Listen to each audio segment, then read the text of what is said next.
자, 한용운에게 그래서 사랑하는 대상은 사랑하는 연인이 될 수도 있지만 외제적 관점으로 이렇게 해석할 수가 있어요. 그럼 막 봐봐. 불교적인 진리와 절대자에 대한 사랑이니까 이분의 사랑은 어떤 사랑이겠어요? 정말 절대적인 사랑이야. 그래서 이제 역설적인 표현도 많이 나오는 거고요. 굉장히 사랑을 감각적으로 잘 표현하신 분이에요. 사진 실물을 보면 되게 이런 사랑 노래 하지 않을 것 같이 생기신 분 중에 1번 김소월이고 2번 한용운이에요. 거의 두 분이 완전히 진짜 삐까삐까합니다. 근데 이제 김소월 같은 경우는 개인적인 사랑이잖아. 자신의 경험에서 나오는 그런 사랑이잖아요. 한용운 작가 같은 경우는 어떤 노래를 보더라도 그분에 대한 사랑과 믿음이 변하지 않는다. 만약에 이제 비교대조에서 나온다 그러면 김소월 시인 할 때도 선생님 설명 잠깐 했지만 김소월 시인은 거의 반어적으로 얘기하는 경우가 많아요. 자기 속마음을 반어적으로 표현을 해서 강조하는 작가라면 한용운 작가는 역설법으로 자신이 말하고자 하는 말을 강조한다. 그래서 역설법하고 반어법으로도 반드시 만날 수밖에 없는 분들이에요. 자, 예시문 하나 냈는데 교과서 연계 문제에도 예시문이 지금 많이 들어가 있습니다. 역설법은 최소한 5개에서 10개 정도는 알고 계셔야 어떤 역설적 지문이 나오더라도 내신 문제에서 맞출 수가 있어요. 자, 일단은 모순된 표현을 찾으라고 그랬잖아요. 길이 끝났다고 했는데 다시 길이 있다고 얘기를 했어요. 그럼 여기에 나오는 길이 단순한 길이 아니라는 건 알겠죠? 길이 끝나는 곳은 내가 살다 보면 어떤 힘든 절망적인 순간에 놓일 수가 있습니다. 너무 힘들고 고통스러운 상황에서도 늘 항상 희망은 남아있다 라는 말을 이렇게 표현한 거야. 많이 쓰는 표현 중에 그런 거 있어. 지는 게 이기는 거다. 이런 것도 역설적인 표현입니다. 그래서 역설법은 모순된 표현, 충돌이, 의미상 충돌이 일어나는 표현을 찾으시면 됩니다. 우리 2학년 때 했던 내신 대비해서 그 결별이 이룩하는 축복 기억나시죠? 결별이 축복이다. 낙화에서 나오는 결별이 이룩하는 축복은 여기는 지금 말이 안 되는 표현이야. 결별은 축복이 될 수가 없어요. 부정적인 시어가 긍정적인 시어와 모순적 충돌을 일으킬 때 역설법이라고 보시면 되고, 이유는 결별이 축복일 수밖에 없는 이유가 속뜻이에요. 숨겨진 속뜻. 이유는 뭡니까? 결별을 통해서 영혼이 성숙하기 때문에 결국 결별은 나에게 축복이 될 수 있다라는 인생의 진리를 담고 있는 자연현상을 통해서 이별의 의미를 노래했던 낙화라는 시에서도 역설법이 있었어요. 이렇게 찾으시면 됩니다. 자, 그다음 이제 공감각적 심상은 감각의 전이를 물어볼 거야. 감각의 전이가 어떻게 일어났습니까? 어떻게 일어났습니까가 시험 문제 출제 요소라고 보시면 돼요. 일단 표현 대상은 한 개야. 표현 대상이 여러 개가 나올 수가 있어요. 공감각적 심상하고 비교하는 걸로 복합적 심상 나올 수 있어요. 복합적 심상. 1학년 과정에서 다룰 수 있는 내용들이에요. 복합적 심상은 표현 대상이 여러 개라는 거. 여러 개의 표현 대상을 나열해 놓은 건 복합적 심상이에요. 그런데 한 가지 대상, 예를 들면 달콤한 초콜릿 한 가지를 표현하려고 하는데 달콤한 초콜릿은 맛이니까 미각이잖아요. 근데 만약에 맛을 색깔로 표현한다고 생각해봐. 소리를 피부 촉감으로 표현한다고 생각해봐. 그럼 굉장히 복합적으로 느껴지거든요. 근데 그 복합적 심상이 표현 대상이 여러 개일 때는 나열된 거거든. 빨간 감, 그 다음에 차가운 바람. 이건 나열되어 있는 거야. 바람하고 감. 근데 지금 얘기한 것처럼 향기로운 님의 말소리에서 표현 대상은 말소리예요. 말소리. 말소리니까 소리는 무슨 심상이야? 청각적 심상이죠. 청각적 심상을 향기롭다고 표현했으니까 향기롭다는 무슨 심상이야? 후각이죠. 후각. 청각의 후각과 감각의 전이가 일어났으니까 얘는 공감각적 심상이야. 두 번째 해볼까요? 나비어리의 새파란 초생딸이 시리다 해서 표현 대상을 찾아보세요. 여기서 표현 대상은 뭘까요? 초생딸이겠죠. 새파란 초생딸은 시각적 심상이지. 그런데 시각적 심상인 초생딸을 뭐라고 표현했어? 보는 이가 시리게 느껴진다고 표현을 한 거야. 시리다 무슨 심상이에요? 촉각이죠. 촉각. 피부로 느껴지는 시린 감촉. 촉각화. 이렇게 찾는 거야. 감각의 전이가 완전하게 일치하는지 안 일치하는지 이걸 찾으라고 해야 돼요. 찾으라고 문제가 나올 거예요. 근데 이제 많이 어려워들 하는데 일단 심상이 드러나는 표현을 다 찾으세요. 그럼 그 심상이 드러나는 표현 중에서 어느 부분이 표현하려고 하는 대상인지 그걸 찾으시면 됩니다. 이거 꼭 반드시 출제되는 요소예요. 표현 대상을 찾고 이 표현 대상의 심상을 어떻게 전이시켰는가. 어떻게 다른 걸로 전이시켜서 표현을 했는지 그걸 찾으시면 돼요. 청각인데 시각으로, 시각인데 촉각으로 이렇게 그걸 찾으시라. 오늘 그거 연습할 거예요. 자, 그 다음 이제 두 번째 정지용의 향수 같은 경우, 이거 두 작품 모두 1학년 내신 시험범입니다. 향수. 자, 올해 1학년 시험에 가장 많이 들어갔던 작품 중에 하나가 향수였어요. 모든 대부분의 학교 선생님이 교과서 수록 작품이 아닌 학교도 연계 문제로 많이 내셨습니다. 그러니까 교과서 수록되어 있는 학교는 당연히 나올 거고 연계 지문으로 내년에 다른 학교에선 다른 걸 낼 수 있겠죠. 교과서에 수록되지 않을 때. 근데 1학년 때 나오지 않는다 하더라도 2학년, 3학년 과정에 반드시 한 번 찍고 가는 게 향수입니다. 그만큼 중요해요. 자, 우리가 이제 2학년 때 배웠던 것 중에 고향이라는 시를 배웠어요. 백석의 고향이라는 시 기억나요? 어느 날 북한에서 의원을 만나가지고 고향의 정을 느꼈다. 그 시. 그 시 할 때 정지용의 고향이라는 시를 엄청 강조하면서 선생님이 이거 같이 연계되는 작품이다 이렇게 설명했던 적이 있었어요. 그래서 고향 시리즈 3개가 3종 세트가 묶여서 많이 출제가 됐었어요. 아까 얘기했던 요거 정지용의 고향이에요.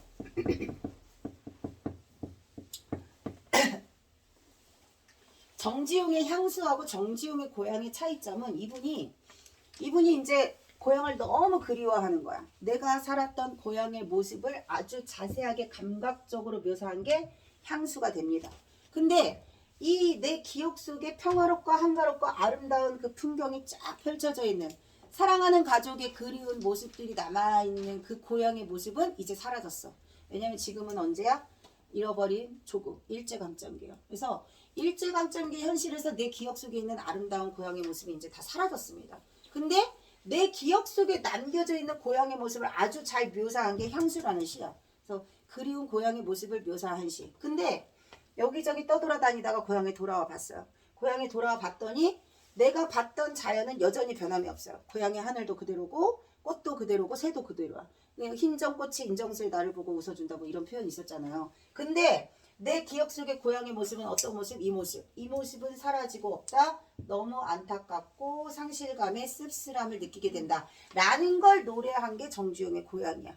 요게 나오고 요게 나왔다고 보시면 돼요. 아시겠죠? 그래서 고향에 돌아와도 그리던 고향이 아닌 모습을 마지막에 마음은 먼 항구로 떠도는 구름이다. 선생님이 설명할 때 여기 나오는 자연물들 중에서 유일하게 자연을 의미하는 것이 아니라 마음을 표현한 은유적 표현이라는 거 보고 중요하다고 하면서 설명했던 적이 있었어요.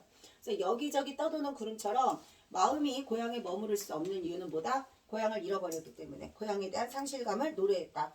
이 작품이 들어가면 이 작품은 같이 무조건 연계되는 거라고 했어요. 두 개의 차이점은 뭐다? 내가 그렇게 안타깝게 생각하는 사라진 고향의 모습은 어디 나와 있다? 여기에 나와 있다. 자, 근데 이 작품은요 되게 길잖아요. 각 연이 전부 다 고향을 노래하고 있는 거야. 그래서 이런 모습에다가 내 유년 시절 꿈과 호기심이 자라던 그런 고향의 모습도 있고요. 각각의 연마다 후렴구가 있습니다. 후렴구의 역할 내신 문제에서 물어보겠죠. 자, 일단 반복되는 요소가 있으면 주제를 강조하고 운율도 형성을 합니다.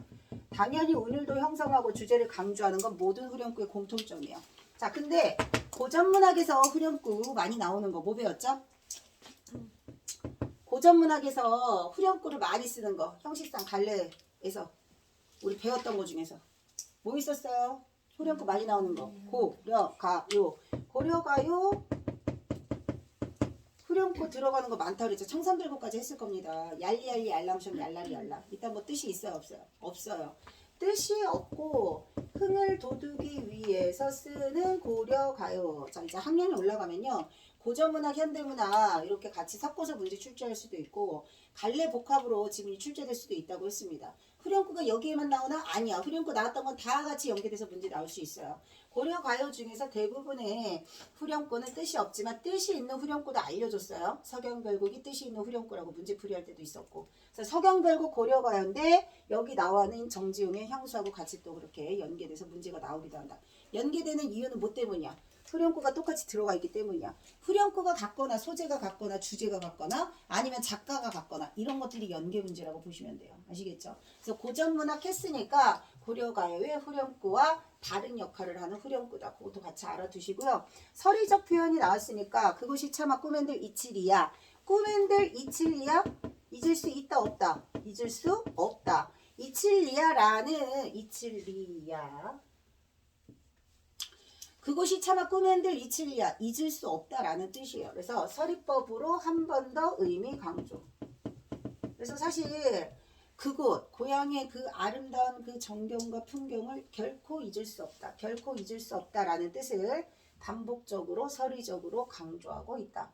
자, 그 다음에 이제 각각의 연이 서로 다른 내용을 다루고 있어요. 첫 번째는 고향의 넓은 드넓은 풍경, 두 번째는 뭐 이렇게 고단한 아버지의 모습, 세 번째는 유년 시절의 꿈, 네 번째는 누이와 아내, 이런 식으로 각각이 전부 다 1년부터 6년까지가 나열, 열거되어 있어. 고향과 관련된 것들이. 근데 그 각각 열거되어 있는 걸 하나로 묶어주는 역할을 하는 게 후렴구야. 왜냐하면 고향 하면 생각나는 게 되게 여러 가지일 거 아니에요. 지금 얘기한 것처럼 가족도 될 수 있고 풍경도 될 수 있고 유년시의 꿈과 호기심, 동경 뭐 이런 것도 될 수 있고. 근데 그 모든 것들을 다 하나로 묶어서 뭐라고 얘기하는 거야? 결코 잊을 수 없는 나의 고향. 이렇게 묶어주는 역할을 합니다. 구조적인 안정감도 준다. 1학년 과정에서 만약에 내신 문제를 물어본다 그러면 갈래별 특징과 관련된 문제를 선생님들이 출제하시고요. 다른 문학 작품에 다른 시에는 없는데 이 시에만 있는 특징이 드러나는 게 있으면 그걸 내신 문제로 출제를 한다. 내신 문제 서술형, 논술형 문제로 다 바뀐 거 아시죠? 최소한 30자에서 50자 정도 조건 3개 정도 만족시킬 수 있는 그런 유형의 논술형 문제로 바뀌었다는 거. 그래서 논술형 문제에 대비하시려면 서술형 문제를 점수로 확보하지 않으시면 결코 내신 점수를 딸 수가 없어요. 10점짜리 2개 이상 나올 가능성도 높고 최소한 6점짜리예요. 그러니까 서술형 문제 날아가면 등급이 안 나온다. 객관식 다 맞추더라도. 그러니까 서술형에 철저하게 대비하도록. 서술형 어떤 거 나온다고요? 갈래별 특징과 관련된 문제, 그리고 다른 작품에는 없고 여기에만 있는 특징이 있다고 했어요. 그래서 다른 거에 없는 여기에만 나타나는 요소들을 간단하게 요약한 거예요. 자, 책을 보세요. 22쪽에 니네 친구 보십시오. 니네 친구. 자, 볼펜 드시고 첫 번째 줄을 보세요. 님은 맞습니다. 자, 님 누구라고요? 조국, 연인, 부처, 종교적 진리 이런 것들. 자, 내가 사랑하는 대상이 이런 것들이니까 한효운에게 사랑은 어떻다? 절대적이다. 참된 본질적인 사랑의 의미를 노래하는 작가입니다. 아, 사랑하는 나의 님은 같습니다. 자, 같습니다. 씁니다. 동그라미 적으세요. 씁니다. 경어체라고 적으세요. 경어체. 자, 한효운 작가의 특징 중에 하나가 말투가 거의 대부분 경어체를 쓴다는 거. 경어체는 한용운 아니면 윤동주 자주 쓰거든요. 경어체의 효과. 이 사람 지금 사랑하는 대상에 대한 절대적인 믿음, 소망, 아니면 사랑 이런 것들을 노래하니까 어떤 분위기를 자아낼까요? 이 사람에게 경어체는. 그러니까 여성 화자에게 경어체는요. 굉장히 나의 사랑이 그 사람에게 있어서 절대적이면서 뭔가 순종적이고 그 다음에 소극적이고 또는 아니면은 경건한 이런 분위기 나타낼 때 주로 많이 써. 근데 이제 윤동주에게 경어체는 뭐냐면 고백할 때 쓰는 말투예요. 뭔가를 고백하고 신에게 기도하는 듯한 그런 간구하는 듯한 말투. 되게 경건한 느낌이 많이 느껴지겠죠. 그래서 한용운에게 경어체적 표현 자주 나오는 표현 중에 하나입니다. 자, 푸른 산빛을 깨치고 자, 두 가지 대조적인 의미를 찾을 건데요. 긍정적인 의미와 부정적인 의미를 찾을 겁니다. 긍정적인 의미 동그라미 치고 부정적인 의미 세모 칠 거예요. 푸른 산빛 동그라미 치세요. 단풍나무 숲 세모 치세요. 푸른 산빛은 푸른색 그 자체가 가지고 있는 밝음과 희망의 이미지가 있습니다. 그래서 긍정적이야. 근데 이 푸른 산빛을 깨치고 단풍나무 숲을 향해서 그분이 떠난 거예요. 단풍나무 숲은 뭘까요? 단풍나무는 이제 모든 것들이 다 소멸하고 떨어지고 뭔가 희망적인 것이 절망으로 바뀌게 되는 그 순간 그 길을 향해서 차마 떨치고 갔습니다. 차마 동그라미 치세요. 자, 차마라는 부사어는 보통 뒤에 부정적인 표현이 나오게 되어 있어요. 차마 뒤에는 부정 표현의 서술어가 나오게 되어 있는데 이 시에서는 차마 떨치고 갔습니다. 부정 표현 나왔어요? 안 나왔어요? 안 나왔습니다. 차마 부사어와 서술어가 호응하지 않습니다. 호응되지 않는 표현은 문법적으로 어긋나는 표현. 문법적으로 어긋나는 표현을 시에서 왜 쓰는 거죠? 시적 효과를 높이기 위해서 쓰는 겁니다. 이것도 시적 허용에 해당해요. 자, 시적 허용 그동안 글자 수를 늘리거나 줄이는 거 나왔었다면 글자 수를 늘리거나 줄이면서 운율적 효과를 높일 수도 있지만 차마 떨치지 못하고 라는 표현을 쓰지 않고 일부러 차마 떨치고 갔습니다. 그러니까 그분이 떠나는 것을 나는 원치 않잖아요. 화자가 원하지 않는 그분과의 이별을 받아들이기가 굉장히 힘든 거야. 너무 힘드니까 그 단풍나무 숲길을 향해서 당신은 차마 떨치고 갔군요. 이런 거. 그러니까 우리가 보통 생활 속에서도 뭔가를 좀 강조하고 싶을 때 아니면 좀 말장난 같은 거 하고 싶을 때 말도 안 되는 표현들 만들어서 쓸 때가 있잖아요. 시적 효과를 높이기 위해서 시 속에서 쓰는 표현 중에 하나입니다. 시적 허용이에요. 표시하시고 황금의 꽃같이 굵고 빛나던 맹세 동그라미 치세요. 자, 동그라미 친 건 다 뭐라 그랬어? 긍정적 이미지라고 했어요. 황금의 꽃처럼 빛나던 맹세라고 했습니다. 너와 나의 첫 만남에 우리는 사랑을 다짐했어. 우리의 믿음의 맹세, 우리는 결코 변하지 않을 것이다 라고 약속을 했거든요. 자, 차디찬 티끌 세모치세요.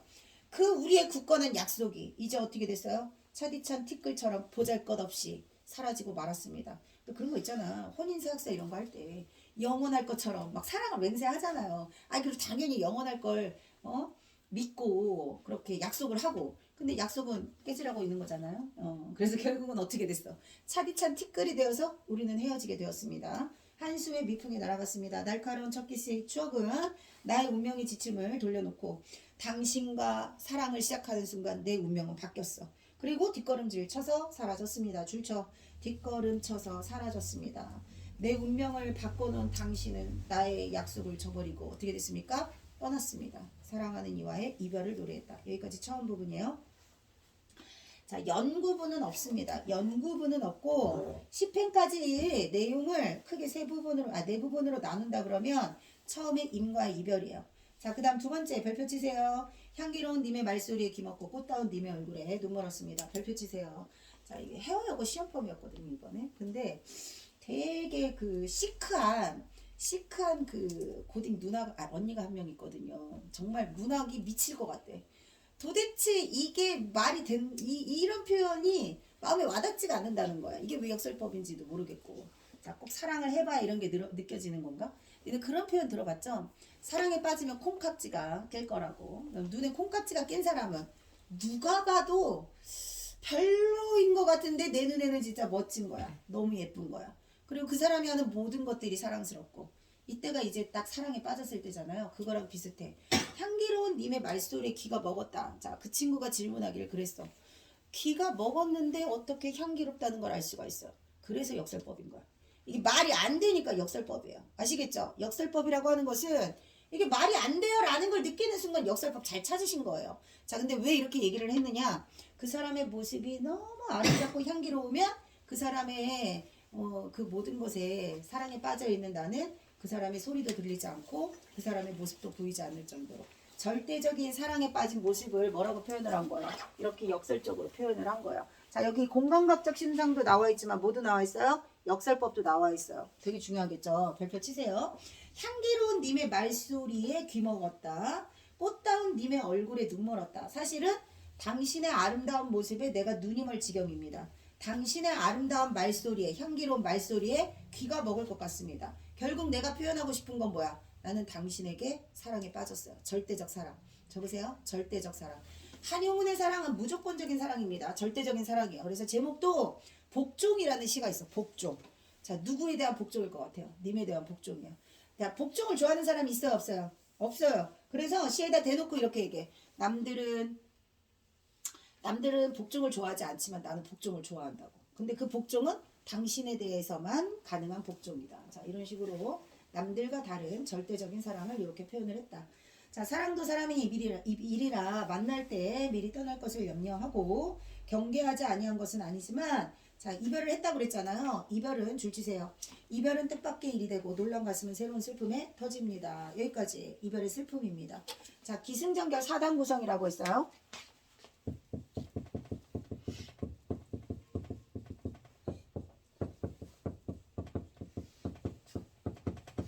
고전문학 할 때도 나왔었어요. 고전시가에서 기승전결.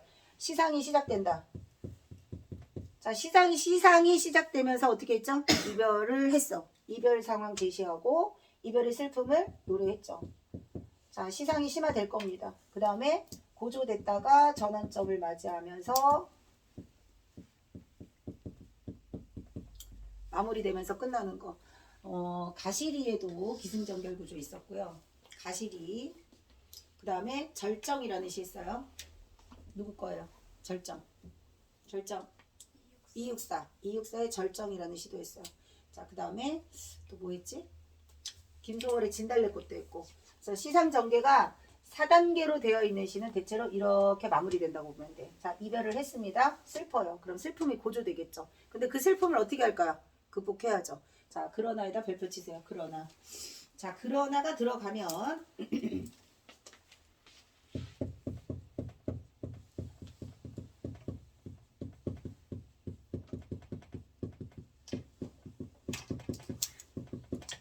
시에서 중간에 접속어 그러나 그런 데가 들어가는 시가 많이 나옵니다. 한용운 다음으로 백석 작가도 접속어를 많이 써요.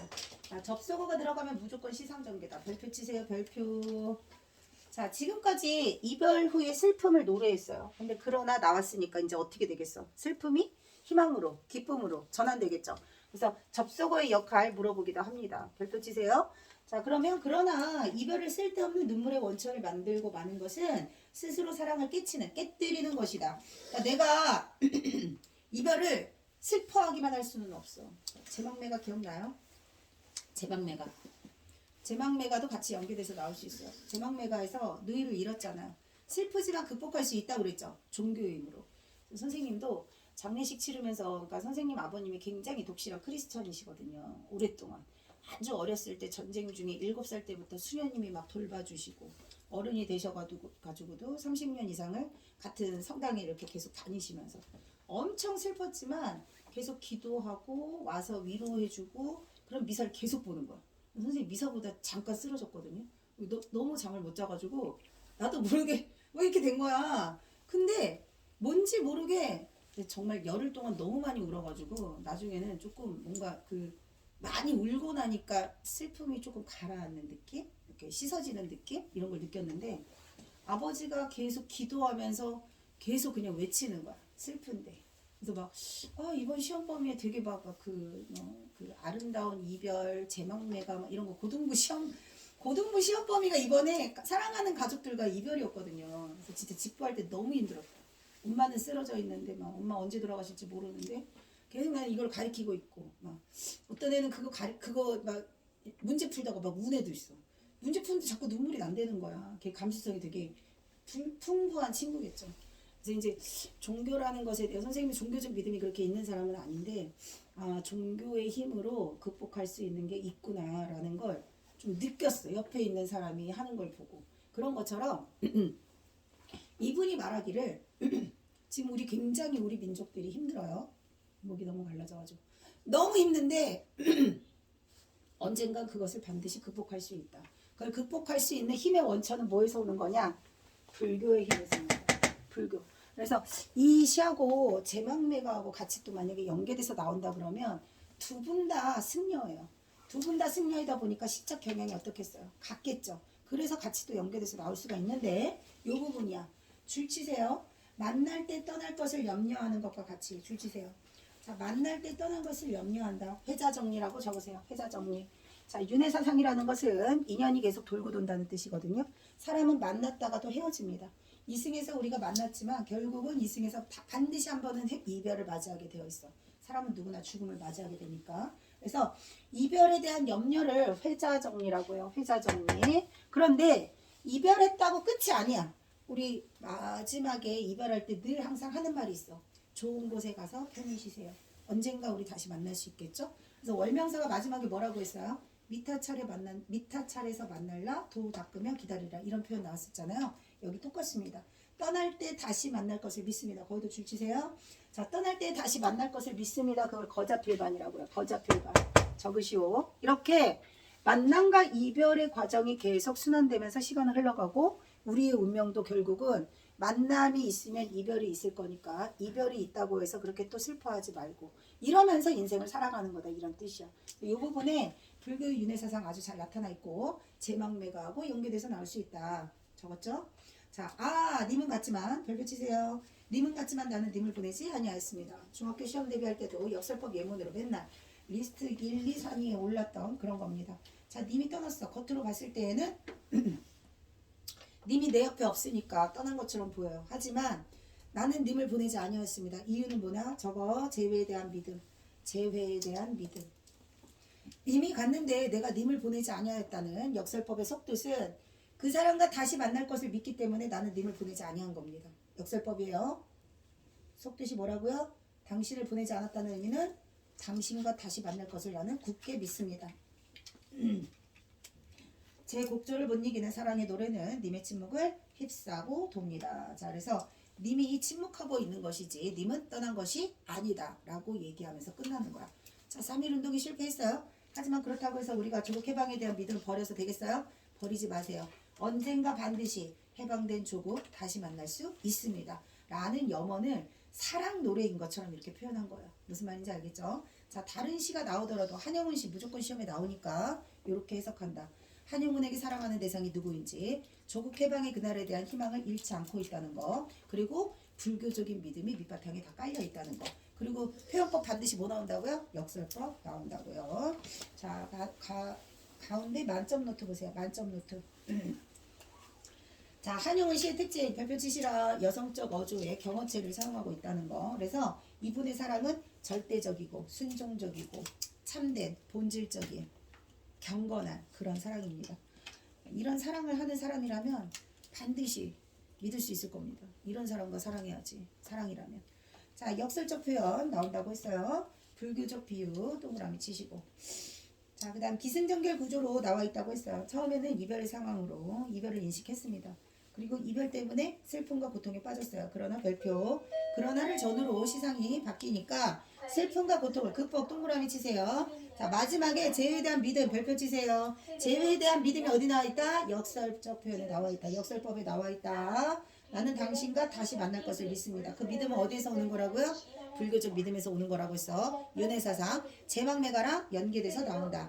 자, 그 다음 역설적 표현에서 향기로운 님의 말소에 기먹고 꽃다운 님의 얼굴에 눈 멀었습니다는 공감각적 심상으로도 나온다고 했습니다. 그 다음 2번에서 재회에 대한 믿음은 줄쳐 이별의 슬픔을 극복할 수 있다. 지금 너무 슬프지만 슬픔을 극복할 수 있는 것은 재회에 대한 믿음이 있기 때문에 아까 말했어. 옆에 적어. 아, 미타철에서 만날라. 도 닦으며 기다리리라. 적으세요. 제망매가에 나오는 미타철에서 만날 나, 도 닦으며 기다리리라 와 반드시 연계돼서 나온다는 거.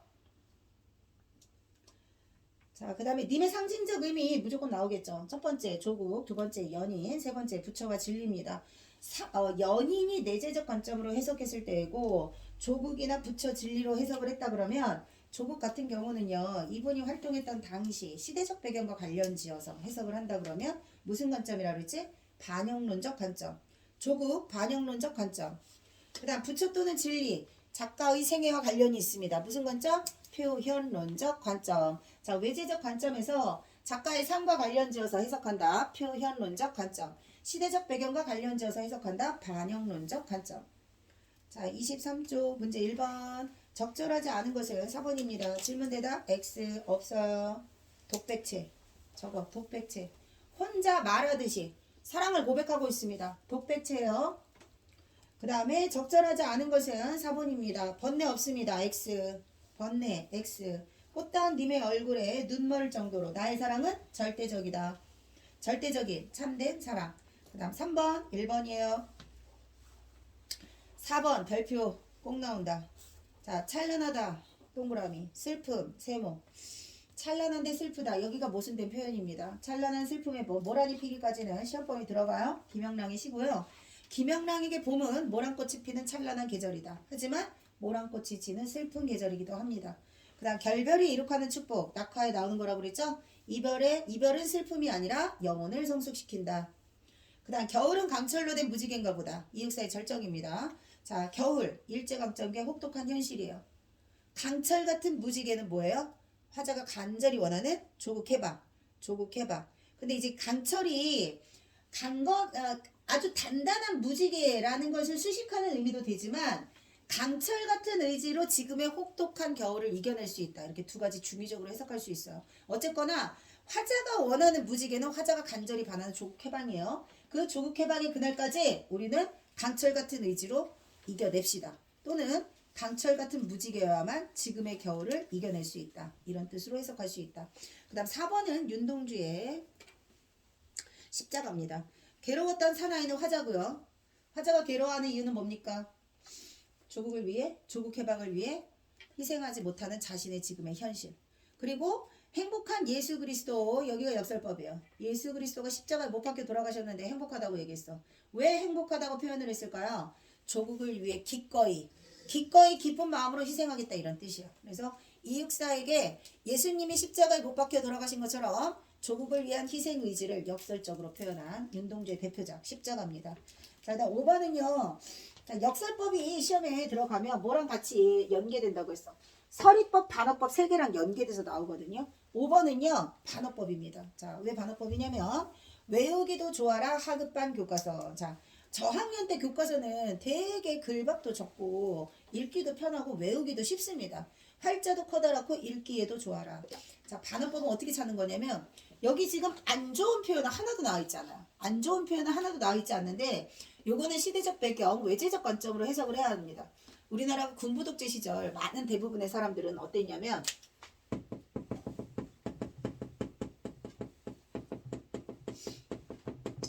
맹목적인 복종을 강요받아야 했던 시절이었어요. 박정희 정권, 전두환 정권, 군부 독재 시절에 많은 대부분의 백성은 무비판적으로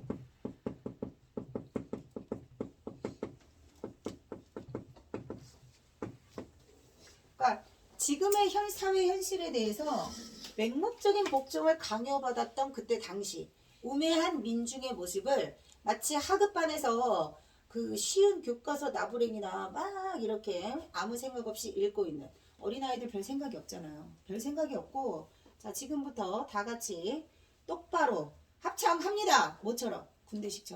군대식처럼 전 국민을 획일화시켜서 맹목적으로 우매하게 만들고 있는 당시 현실을 이런 식으로 표현을 한 겁니다. 그래서 반어법은 두 가지 효과가 있어요.